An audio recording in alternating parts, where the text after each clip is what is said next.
My name is David Hildenbrand. I'm a PhD candidate at the Technical University of Munich, and I work as a software engineer at Red Hat. And today I want to talk about a paper called Every Mapping Counts in Large Amounts, Folio Counting, that has been co-authored by Schulz and Nadav, Amit. So traditionally, huge pages in operating systems were primarily used to reduce TLB messes. To achieve that, our operating system utilized so-called huge page table entries to map a large contiguous memory region using a single page table entry into a page table hierarchy of a process. However, what we see is a trend in operating system design because operating systems want to manage larger memory units of various sizes to improve efficiency. For example, if we manage larger memory units, we can reduce our LOU list size, we can reduce memory allocation overhead, and for example, also reduce the number of page faults that we have to handle. In that context, Linux introduced a so-called folio abstraction, whereby a folio is a unit of contiguous pages. And the whole idea here is to aggregate all state that has so far been tracked on a per page level at the folio level. This, for example, includes reference counters, flags, and other state. However, in contrast to traditional huge pages, these folios might actually be mapped using multiple page table entries into page tables, so not necessarily a single one. And they can also be partially mapped. Which means that only some pages are actually mapped into a given address space, for example. Now, so far, Linux still tracks the mapping state of these pages per page and not per folio. And the challenge here is actually how can we aggregate that at the folio level as well. Now, if we take a look at this per page tracking, it is actually fairly expensive. On the one hand, it results in memory overheads because we have to maintain a per page metadata state. On the other hand, whenever we map or unmap pages of a folio, we have to update the individual page metadata, which can be expensive, and we'd like to achieve going from per page metadata to this folio metadata.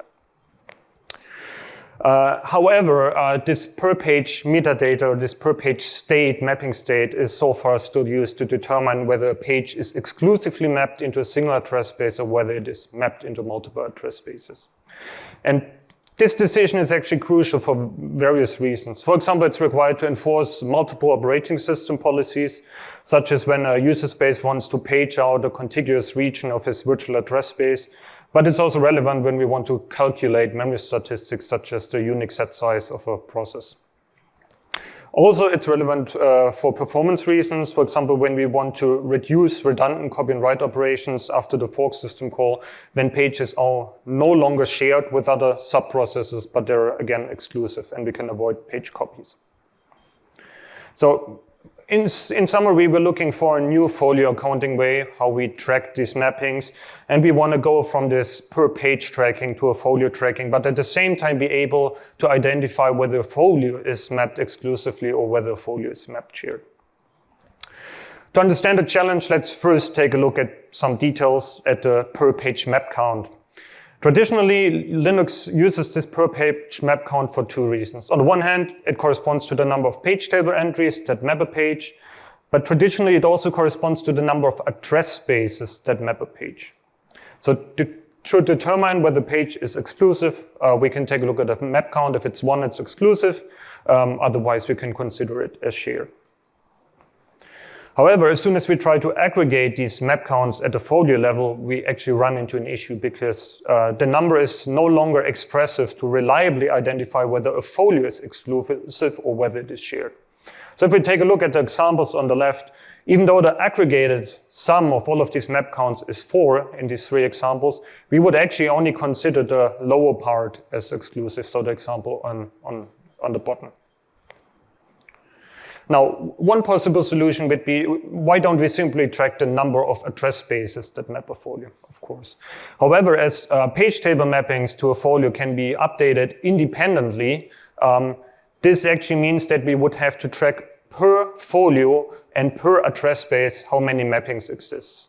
And as Linux allows for up to 4 million processes, for example, statically allocating these counters to reduce runtime overhead would result in quite significant memory overhead. So the simplification we can apply here is that we're not actually interested in the exact number of address spaces. We only really care about if it's a single one or if it's multiple ones. And that's then sufficient to determine exclusive or shared. What our approach does is that we first apply the pigeonhole principle. So if we take a look at the map count of a given folio and we see that it's larger than the number of pages in that folio, we can assume that at least one page must be mapped by another address space, as can be seen on the example on the bottom, and we can simply conclude that it's shared. However, in the other case, if our map count is smaller than or equal to the number of pages, we actually need more information. And that's then actually the second part of our approach, where we combine the pigeonhole principle with some specialized tracking. So what our approach does is that we first assign to each address space an address space ID, a unique ID.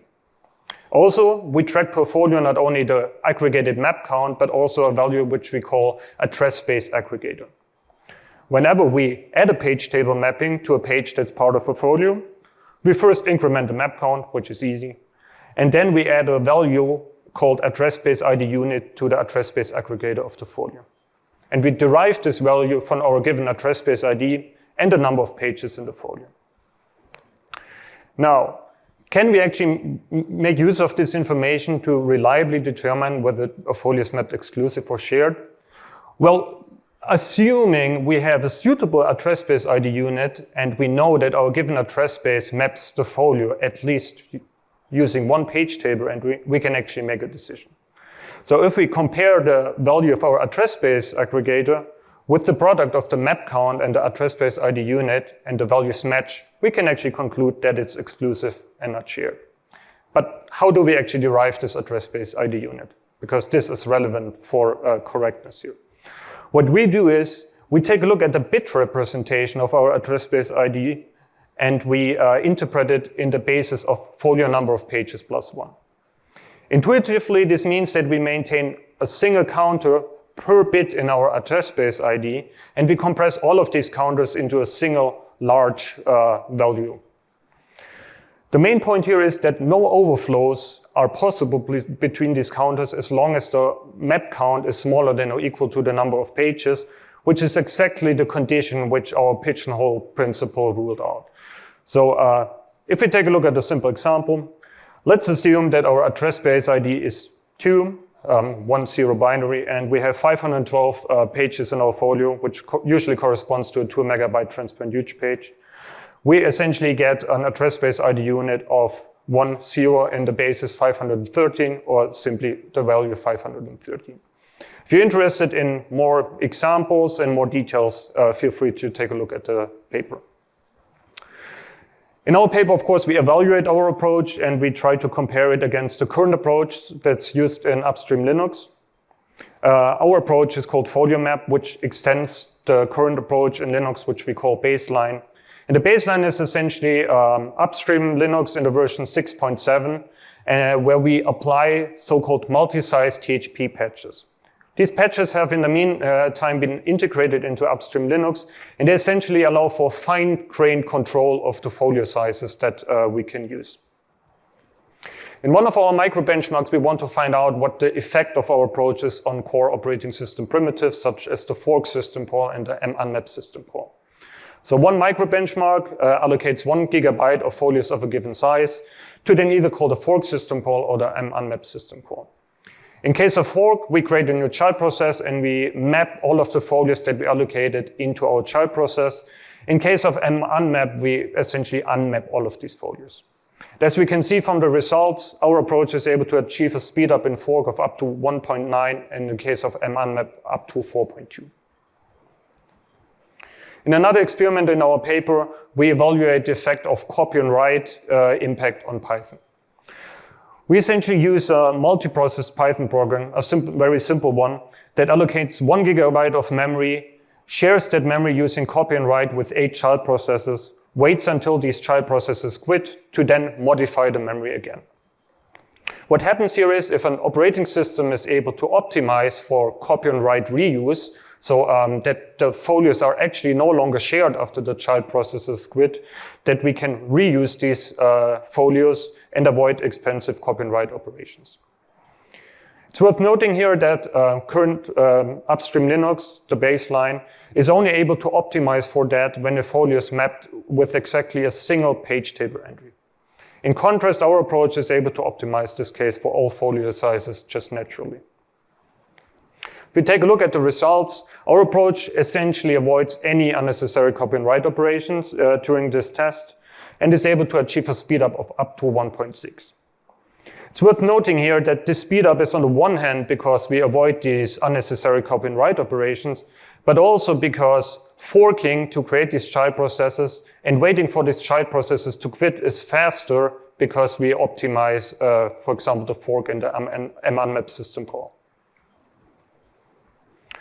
So to conclude, Linux introduced the folio abstraction. However, these page table mappings are still tracked per page, not per folio. This both hinders performance and memory savings. We introduce an innovative approach to achieve a per folio counting while at the same time being able to reliably and precisely determine whether a folio is exclusive or shared. To achieve that, our approach applies the pitch node principle and combines it with some specialized tracking. Our approach is both precise and scalable, whereby the overheads only grow sublinearly with the folio size, and we're able to achieve significant speedups. To conclude, our approach paves the way for more enhanced systems performance, and we already started incrementally upstreaming our approach. That's it with my talk. For more details, experiments, and results, please refer to our paper, and I'm happy to answer questions if there are any.